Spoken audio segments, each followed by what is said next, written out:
Hi there, this is Jared Mello, and this is another episode of Mello Mentoring. In this video, I'm going to discuss an issue that I think many people have out there in the dating world, and it's, do the people that you like, do they not like you back? And we're going to put this into an analogy that kind of makes it much easier to see things properly in the relationship world. And let's first talk about what we're going to have to stop doing. We're going to stop thinking about a feeling that we'll get from another person. We're going to stop thinking about just getting sex from a person or even wanting love too soon from a person, because that's also just as bad. So what we're going to do here, we are going to think like we are the CEOs of our own business, because we are. We have our own businesses that we are running.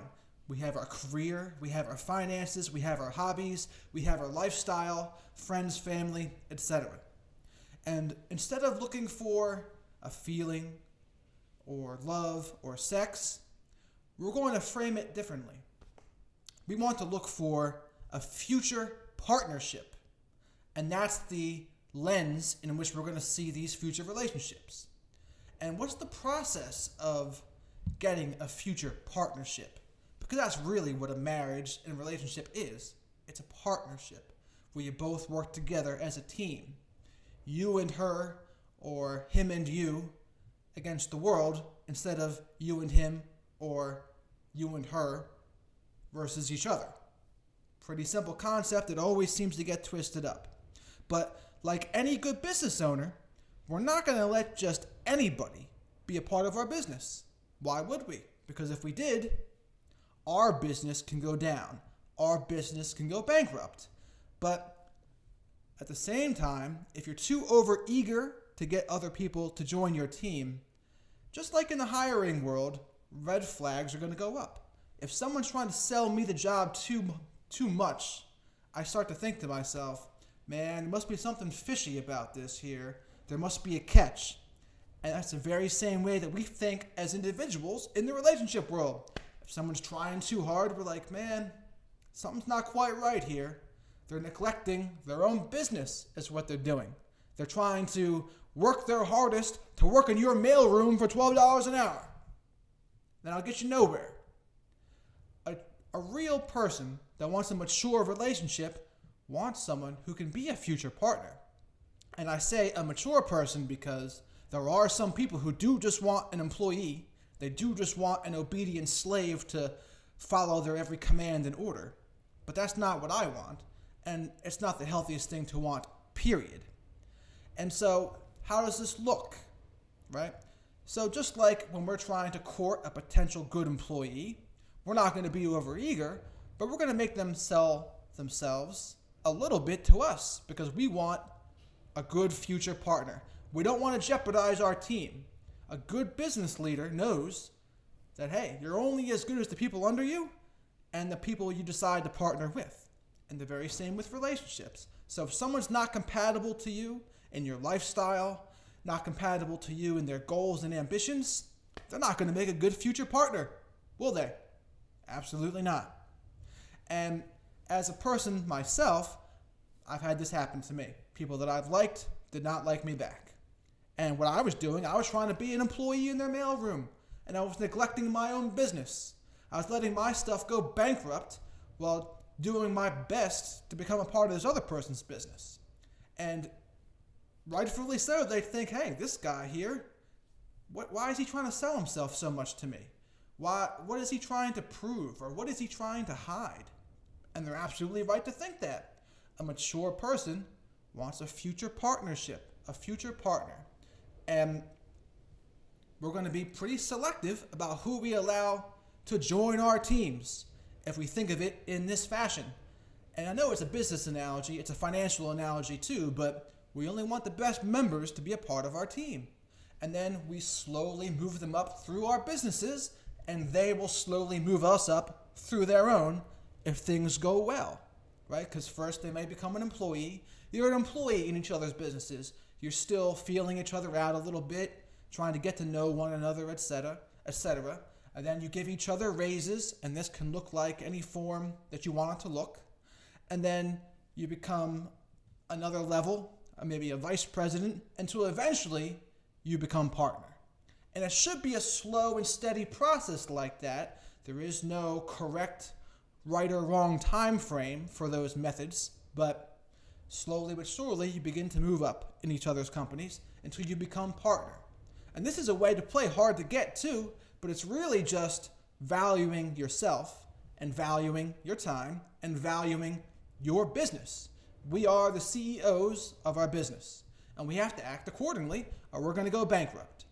And just like in the business world, if partnerships are not profitable anymore, they are not mutually beneficial, they end. Now, when two businesses have children companies, they might be a little more likely to stay together, as they might be in the marriage world too. But partnerships are supposed to be mutually beneficial, right? So if we could just look at all of our future relationships through this lens, before we even get to know each other, we're filling out those applications. We're trying to join another person's business. And we also think, what kind of businesses do we want to join ourselves to become partner, right? If they're not on the same track, don't have the same interests, the same hobbies, the same goals, why would we be applying to their business? Doesn't make any sense, does it? And the same would go for them too. Why would they apply to our businesses if it's not aligned with what they want to do? But so, okay, we go on an interview and we know what we want. If we've done the work on ourselves and we've been single for a while, which I still am, I said a couple episodes ago that I was going to go on a 6-month dating hiatus. That is still on. Still doing it. I think I'm about a few weeks in right now. But when we do the work on ourselves, we really know what we want out of life. We know what our goals are. We know what our hobbies are, how we want to spend our time, what our future might look like. We at least have goals, although things do, of course, change. But we have our goals. And we're going to be selective about who we want to join our team. It truly is an interviewing process, right? You're not going to go head over heels for the person right away because we don't know them yet. We don't really know what they have to offer. A real company in the world just doesn't let someone throw themselves at them and say, oh yes, we're going to let you partner right now, even though I know nothing about you and I have no idea what you really bring to the table. That's what it looks like when people grovel over people for no reason in the real relationship world. You don't do that. It reeks of insecurity. It reeks of something to hide. It reeks of a red flag. Is really what it does. But hey, what we do, we screen them. We go slowly but surely. They're working our way up through our business, just as we should be slowly but surely working our way up through their business. That's the analogy here. The dating business analogy. We are our own CEOs, and we only want good members on our team, and we give raises prudently. We don't just give anyone raises. We don't hire just anyone to our teams. We want people who are going to be good for our teams. And just because you may not be good for my team does not mean you won't be good for other people's teams. Of course, you probably would be. But everyone's different. Everyone has a different idea of what a good team member looks like to them. Because a partnership is a much better way to view these things. It's a much better way to see it in the long term. Not just this happily ever after, loving-dovey feeling, this everything's all better now stuff. Like, no. That's not like what it is. It's more like a partnership. And partnerships in the relationship world and business world require work. And it requires each other to pull their own weight. And I think this is just a great frame to see these things through. It's a great frame to see relationships through. We are first interviewing, then we get hired, and then we work our way up through each other's businesses. And remember, we want our businesses to succeed, and if we allow bad people to come on our team, or people who are not aligned with our goals, our ships could go down. We can go bankrupt. Don't let your business go bankrupt. Don't waste your time trying to be an employee in someone else's mailroom when they would never even think about letting you become a partner. And if you respected yourself, you may not even want them to be a partner in your business either. But you are so caught up on a feeling or wanting sex or something that you forget about all that. Don't forget about all that. Remember your business. People want you. to remember your business and to look to your own affairs and to watch and mind your own ship. They don't want you to be distracted by any little thing that comes around. They want to be a part of successful businesses. Who doesn't want to be a part of successful businesses? Exactly. So the best thing we can do is work on ourselves, become the best person we can be, and only allow good teammates and future partners into the business. Don't just let anyone in. Let good people in, people that fit your goals, fit your lifestyle, fit your hobbies. That's what we need to be doing. It truly is an interviewing process, and then a hiring process, and then a moving up through the ranks process. That's what we're looking at here. So this analogy has really helped me kind of frame things appropriately instead of just hoping for a feeling or sex. Those are the things that have really caught me up in the past. But where are we going to get the future employees? And just like a good employer isn't always searching for employees all the time if they know they already have a good running business, right? Let people find you. Don't be so hungry.